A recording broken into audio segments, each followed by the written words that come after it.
Hey guys, so in this video, I'm going to talk about Qubic's latest price action or lack of it, and I'm going to talk about some of the most bullish Qubic news that I've heard recently, and I'm going to talk about Team Valis and some of what's been going on over there. So let's get into it.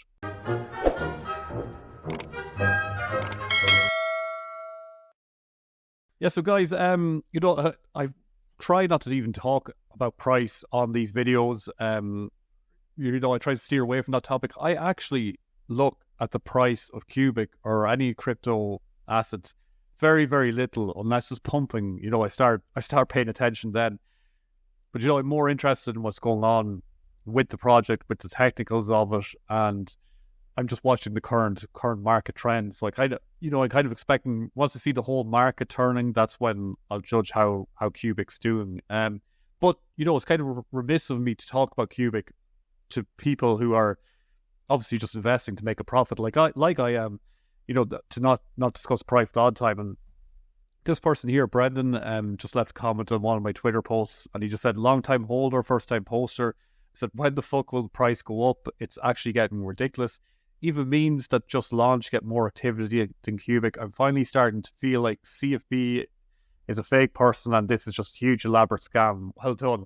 And that's just the frustration of people out there. And I'm sorry for Brendan. I don't know if he watches these videos, but I know how you feel. It sucks, especially when maybe you bought at the top and it's going down. Look, let's address a couple of things in there. Firstly, CFB, Sergei Ivancheglo.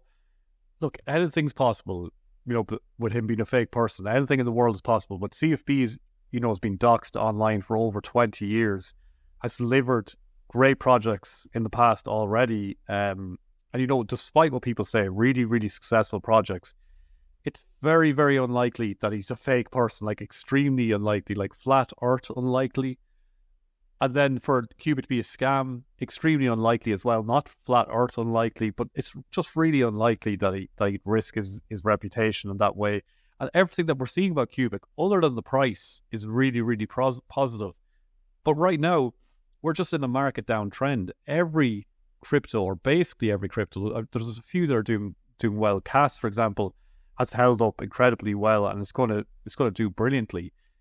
Qubic hasn't done so well, but that it's fall from grace. When you consider Qubic went through that huge pump for a while, as we can see in this chart here.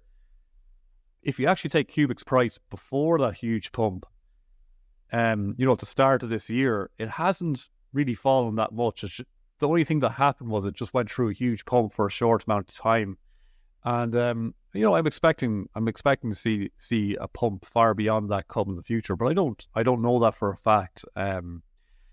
People who study Elliott waves would tell you that we're seeing a classic Elliott wave play out there. But I don't know for a fact what's going to happen. But I know the price action sucks. But for me, I'm looking at everything that's happening with the project outside of this, and I'm going to talk about some of that later in this video. And I think things are positive, and I just keep calm.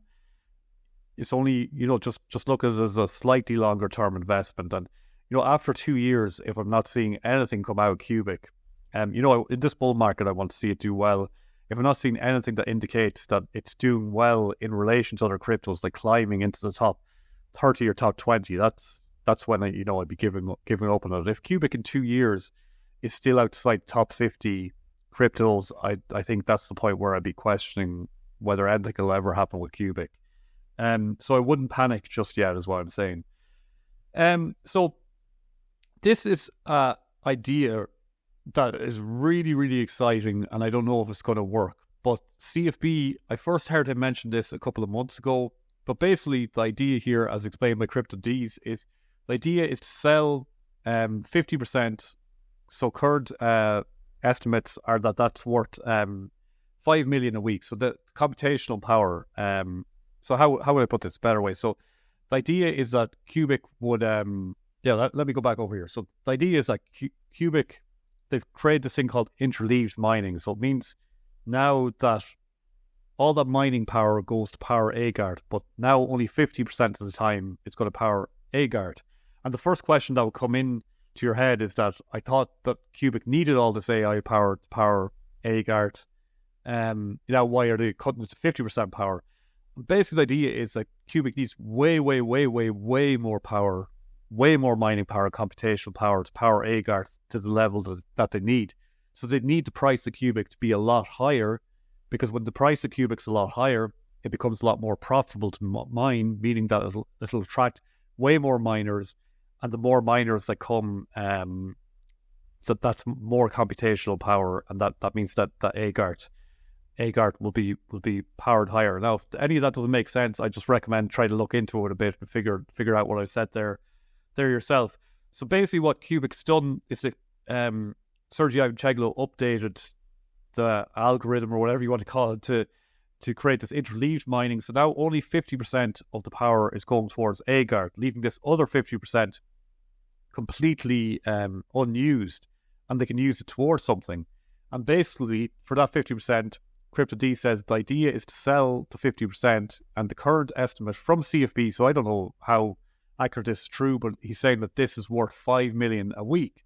And then they're going to sell that to people who want, to companies that want to outsource their computation. So it might be a subscription plan or something like that.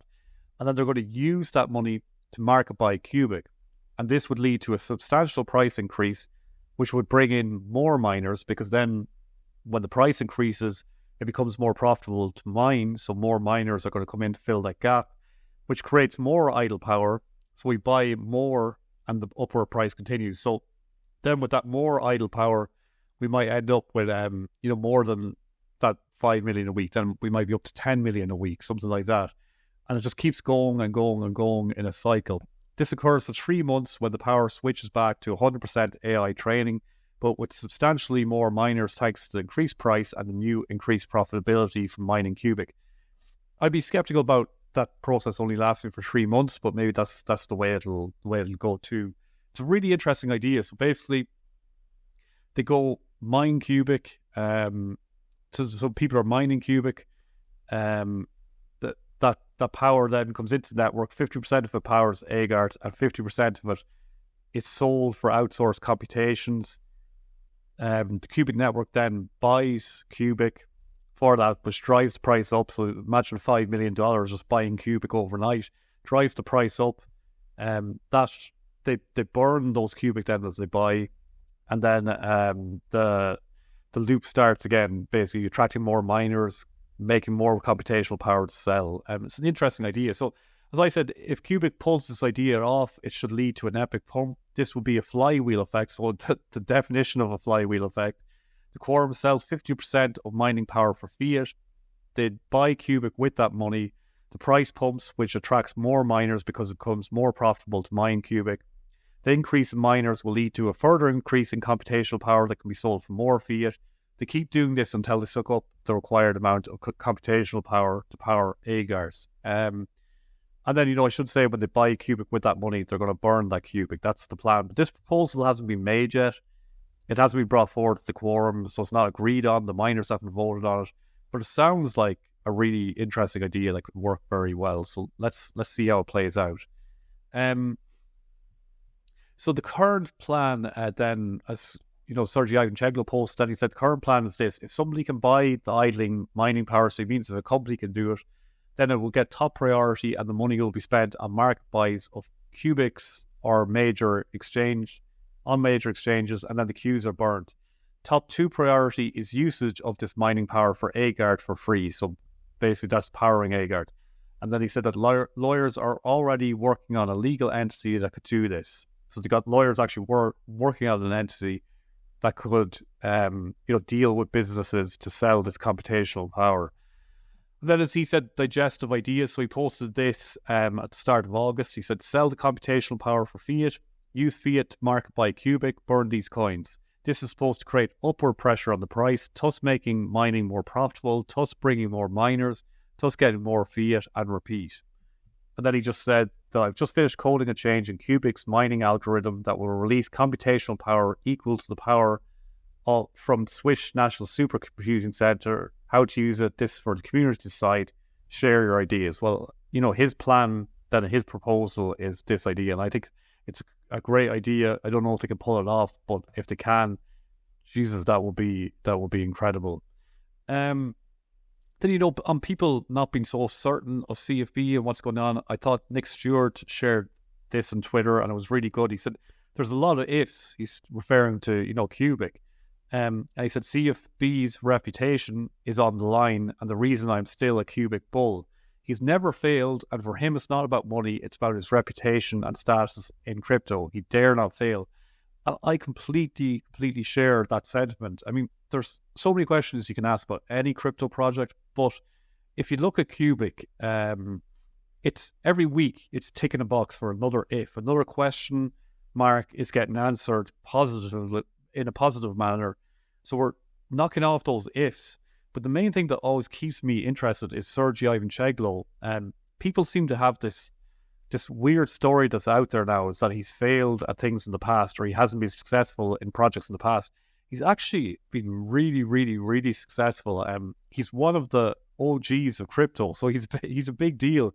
And for him, if he just went and Qubic failed dramatically with all the shit he talks, like it would be massively embarrassing for him and a huge fail for him, and really his whole reputation would be destroyed from that. So it's hard to believe that he's gonna let this one fail, but only time will tell. We don't know for definite. And then we're talking about this whole idea here.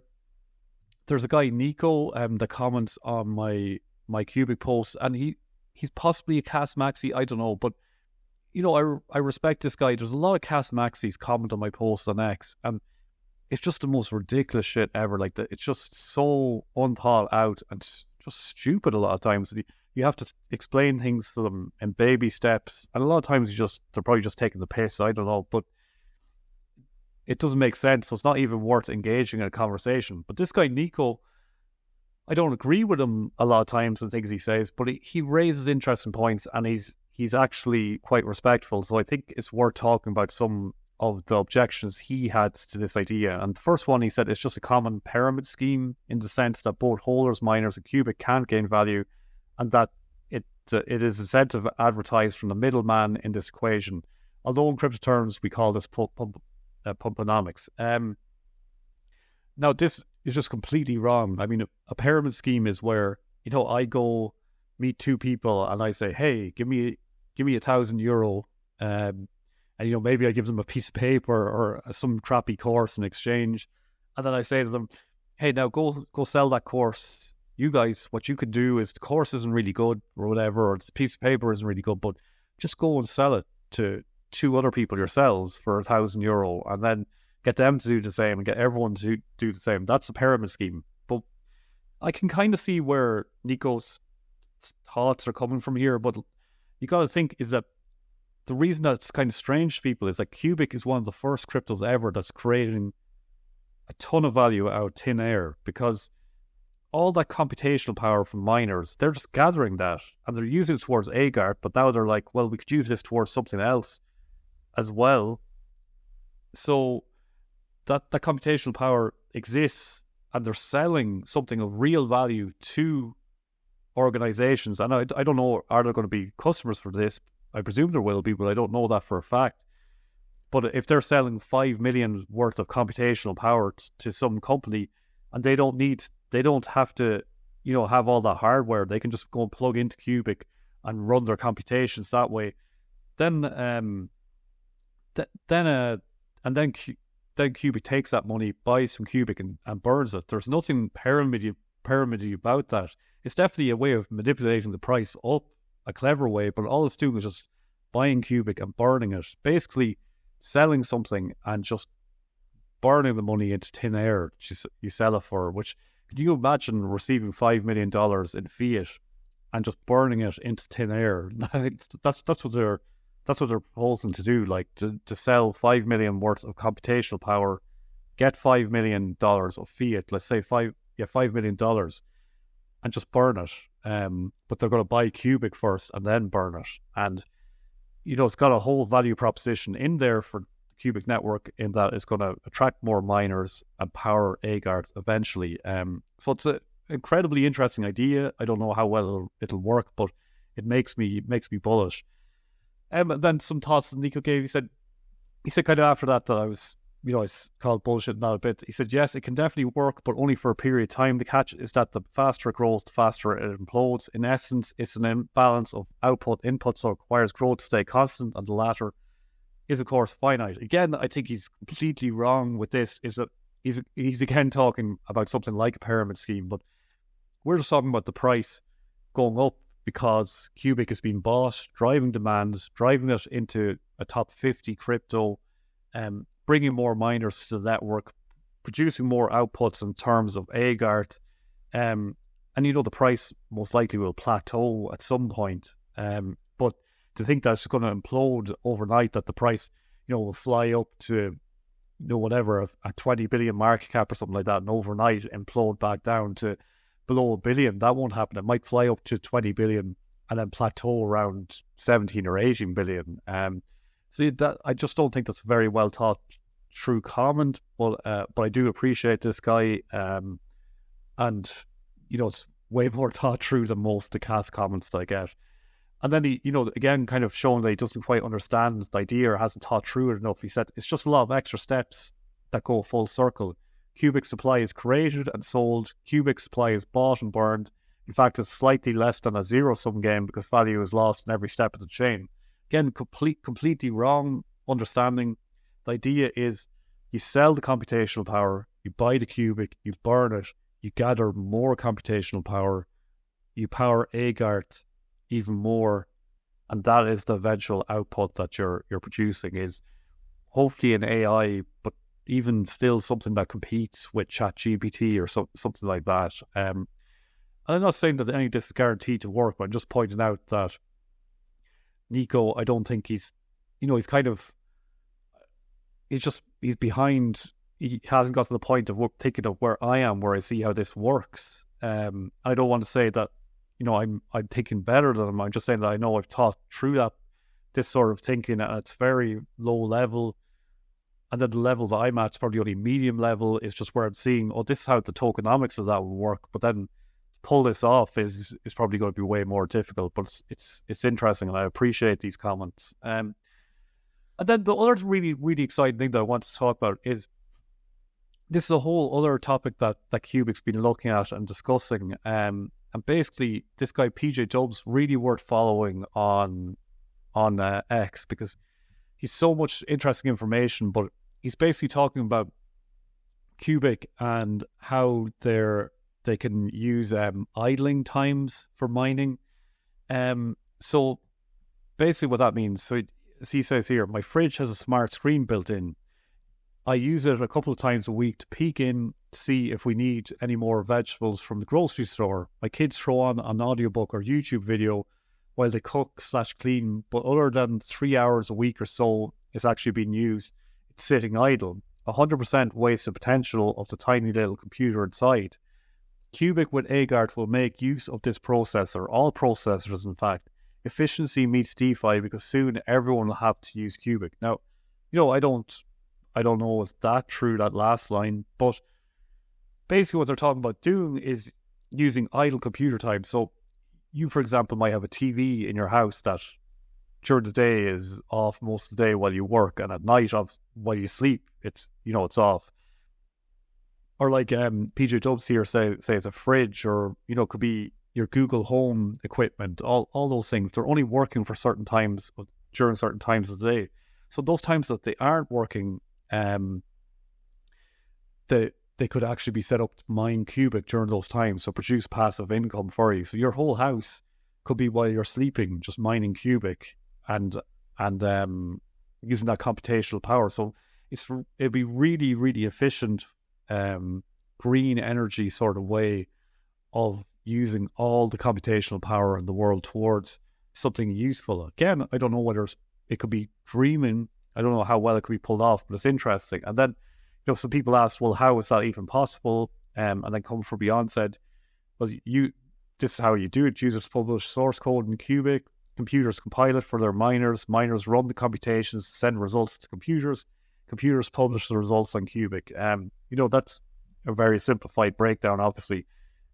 I don't know if that'll work, but again, it shows the really interesting approach that the Qubic team is having, and what is actually possible of trying to use all the computational power in the world for reasons, for something useful.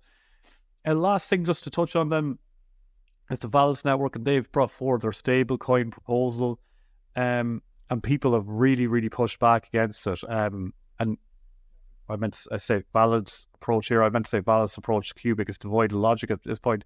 They want to keep the discussion focused, and they only want to discuss key matters with computers.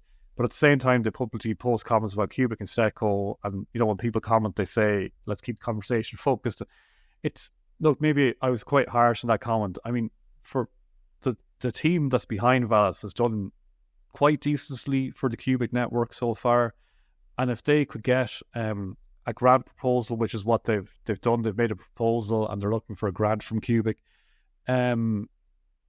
Stablecoin could be great in Qubic, but they're saying this could be 2 years away, and they're looking for 900 billion Qubic, which if we go through a market pump, that's a ridiculous amount of money. So they should probably only get $1 value, and it's more consistent. And that should be paid on a monthly basis, I think. But so I have to admit, I'm quite skeptical about Valis' approach, and I think I'd really love to see them update QX and make it a bit more successful. And I'm sure they will. It's going to be interesting to see how it plays out. But it's just interesting to see a decentralized community and network working this way, where people within it are disagreeing on things and arguing over points. That's all I got for you today, guys. I'll see you all on the outside.